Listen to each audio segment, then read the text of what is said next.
Green Pakistan initiative मंसूबे के बाद अब मादनियात और कानकनी के शोबे में भी बड़ी पेशरफ्त हुई है और दुनिया भर से सरमायाकार इसमें अपनी दिलचस्पी का भी इजहार कर रहे हैं और इसके क्या समरात होंगे और इसके क्या फ़ायदे होंगे, इसी पर अदील साहब ने एक रिपोर्ट तैयार की है। पहले वो रिपोर्ट देख लेते हैं।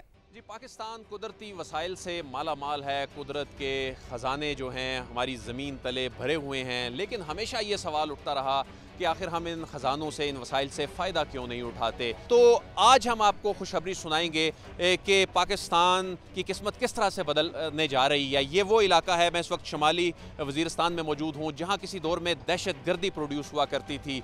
आज वहाँ से तांबा प्रोड्यूस हो रहा है। तकरीबन 30 किलोमीटर का ये इलाका है जहाँ पर से तांबा निकाला जा रहा है। इस वक्त आप जो हैवी मशीनरी देख रहे हैं मेरे अकब में, ये जो काम कर रही है और ये जो यहाँ ड्रिलिंग कर रही है, इस मटेरियल को ओर कहा जाता है। ये ओर मैं आपको दिखा सकता हूँ। खालिद गर्देजी अगर ये दिखा सकें, हमारे साथ जो हमारे सीनियर कैमरामैन हैं, ये वो पत्थर है जो ये मशीनरी निकाल रही है और इसे ओर कहा जाता है। तकरीबन 1.1 मिलियन टन और जो है ये यहाँ से अब तक निकाला जा चुका है और इसका जो पोटेंशियल है यहाँ पर, अगर जदीद टेक्नोलॉजी का इस्तेमाल किया जाए, इसमें मज़ीद सरमायाकारी लाई जाए, तो तकरीबन 7 मिलियन टन से ज़्यादा का यहाँ पोटेंशियल है। और ये हम सिर्फ 30 किलोमीटर के इलाके की बात कर रहे हैं। यहाँ पर जो स्टडीज़ हैं वो बताती हैं कि 100 किलोमीटर का जो इलाका है अतराफ़ में, उसमें ये पोटेंशियल मौजूद है। यहाँ से ये जो ओर है, इसको निकालने के बाद इसको यहाँ से तकरीबन 1 किलोमीटर की दूरी पर मौजूद जो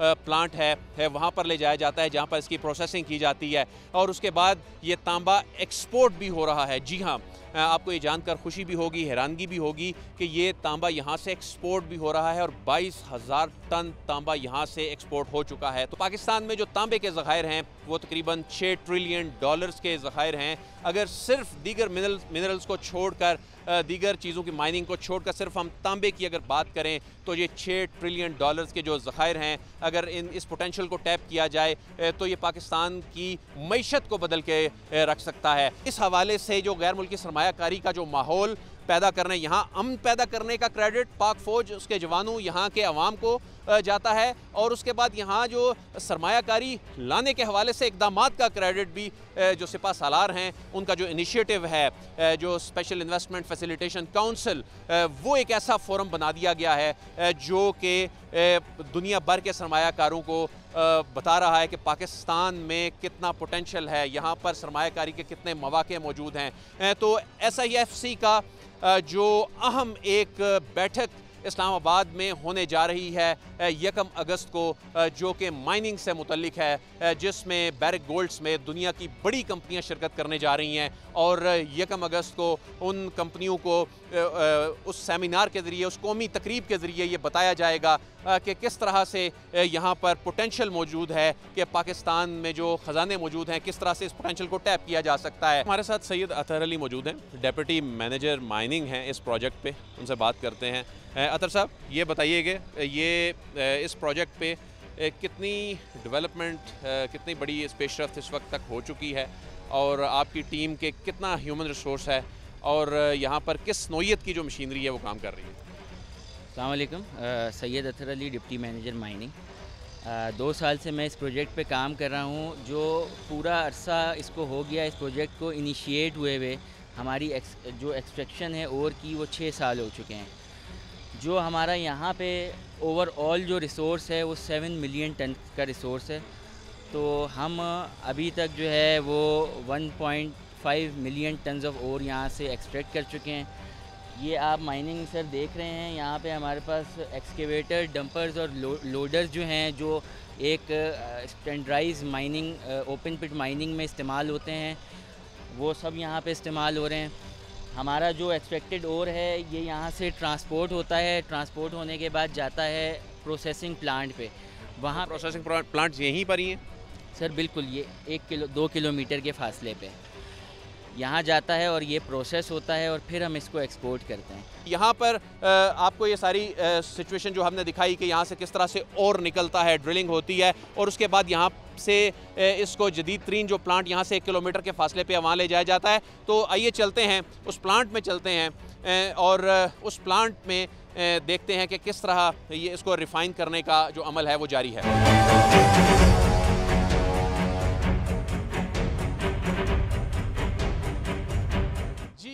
कॉपर के ओर की क्रशिंग और उसके बाद स्क्रीनिंग और जो प्रोसेसिंग का जो प्लांट है, अब हम वहाँ पर मौजूद हैं। एक मरतबा फिर हमारे साथ प्रोजेक्ट डायरेक्टर ज़ीशान साहब मौजूद हैं। ज़ीशान साहब, ये बताइएगा क्या तरीक़ाकार होता है जब और यहाँ से 1-1.5 किलोमीटर के फासले से यहाँ पर ट्रांसपोर्ट करके लाया जाता है, तो वो कौन से मरहले होते हैं जो यहाँ पर ही क्या सारा कॉपर बन जाता है? जैसे मैंने आपको वड़ाई साहब एक्सप्लेन किया कि माइनिंग के बाद जब हम ओर को वेस्ट से डिफ्रेंशिएट कर लेते हैं तो उसको फिर हम फर्दर आगे प्रोसेस में लेकर आते हैं, जिसको वैल्यू एडिशन कहते हैं। अब अगर सब सरफेस जो मिनरल्स हैं उनको क्रिटिकली देखा जाए तो तमाम मिनरल्स की सबसे जो एडवांटेजियस फॉर्म होती है वो उसकी वैल्यू एडेड फॉर्म होती है। वैल्यू एडिशन जो है वो मिनरल टू मिनरल वेरी करती है। इन दिस पर्टिकुलर केस जब हम कॉपर की बात कर रहे हैं तो ये जो प्लांट है ये बेसिकली कॉपर बेनिफिशिएशन प्लांट है। इसमें जो टेक्नोलॉजी यूज़ हुई है वो फ्लोटेशन है, और किसी भी प्लांट का जो डिज़ाइन होता है वो 3-4 वेरिएबल्स पे होता है। एक कि आप जो ओर एक्सट्रैक्ट कर रहे हैं उसका ग्रेड कितना है, दूसरा जो आप वहाँ पे ओर फीड कर रहे हैं आपके पास वॉल्यूम कितना है, और तीसरे नंबर पे जो जिसकी जो प्रोडक्शन है वेज़ जो आपकी माइन लाइफ है। तो इन तमाम चीज़ों को मद्देनज़र रखते हुए फिर हमने इसकी स्कोपिंग स्टडी को फाइनलाइज करने के बाद ये इस्टेब्लिश किया कि इस माइन को मेंटेन करने के लिए हमें एक 1500 टन्स पर डे का प्लांट रिक्वायर्ड है। ये प्लांट इस वक्त अपनी फुल डिज़ाइन कैपेसिटी के ऊपर ऑपरेट कर रहा है। अब अगर इसमें मुख्तलिफ प्रोसेसेस में आपको बता सकूं तो सबसे पहले जो इनलेट ओर है, हॉपर है, वहाँ पे हम ओर फीड करते हैं। वो फीड होने के बाद आती है क्रशिंग सेक्शन में। क्रशिंग सेक्शन में ये 1 फुट बाई 1 फुट का पत्थर जो है वो छोटे छोटे पत्थरों में कन्वर्ट हो जाता है। उसके बाद ये फर्दर आगे फिर कोन क्रशर में जाता है, मज़ीद और इसकी क्रशिंग होती है और छोटे पत्थर बन जाते हैं। फिर फर्दर आगे स्क्रीनिंग सेक्शन से होते हुए ये फाइन और बिन में चला जाता है, वहाँ पे ये पाउडर फॉर्म में कन्वर्ट हो जाता है। फिर इसके अंदर कुछ केमिकल्स हैं वो ऐड किए जाते हैं। Then we get into the flotation process. Flotation के बाद इसके अंदर स्किमिंग होती है, इसमें लाइम वगैरह भी शामिल किया जाता है। स्किमिंग करते हैं, स्किमिंग करने के बाद फिर एक प्रेस फिल्टर मैकेनिज़्म है उसमें ये जाता है, और अकॉर्डिंगली फिर एंड में हमारे पास जो कॉन्सनट्रेट बनता है that is called as copper concentrate. और उसमें इस पूरे के पूरे प्रोसेस में जहाँ पे हमने 0.5 ग्रेड का कॉपर फीड किया था वो अब कन्वर्ट हो जाता है इनटू 25% एनरिच्ड कॉपर में। वो जो सेलेबल प्रोडक्ट होता है जो बाहर की दुनिया में जाता है और फिर मज़ीद और प्रोसेसेस में से गुजर के 99.9% कॉपर में कन्वर्ट हो जाता है।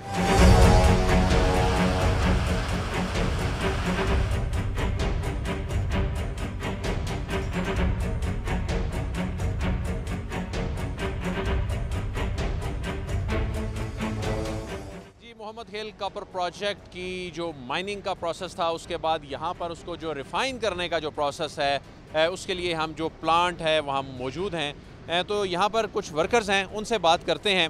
और ये मुकामी लोग हैं यहाँ के, ये यहाँ के रिहायशी हैं जिनको इस प्रोजेक्ट का हिस्सा बनाया गया है, यहाँ पर मुलाजमतें दी गई हैं।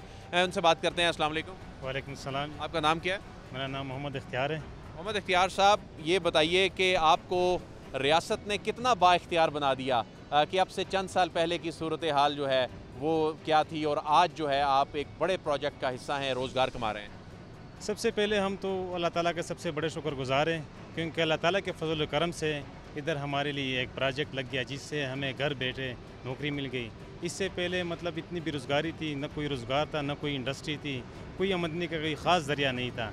इस प्रोजेक्ट की वजह से इलाके में आसानियाँ आ गई और इलाके में सेहत, तालीम और स्पोर्ट्स को बहुत फ़रोग़ मिला इस प्लांट की बदौलत। अरबों डॉलर्स मालियत का मोहम्मद खेल कॉपर माइनिंग प्रोजेक्ट SIFC का सिर्फ एक हिस्सा है। मुल्क में सरमायाकारी लाने के हवाले से पॉलिसियों का तसलसल जारी रहा तो वो दिन दूर नहीं कि पाकिस्तान के मुआशी हालात बदल जाएंगे।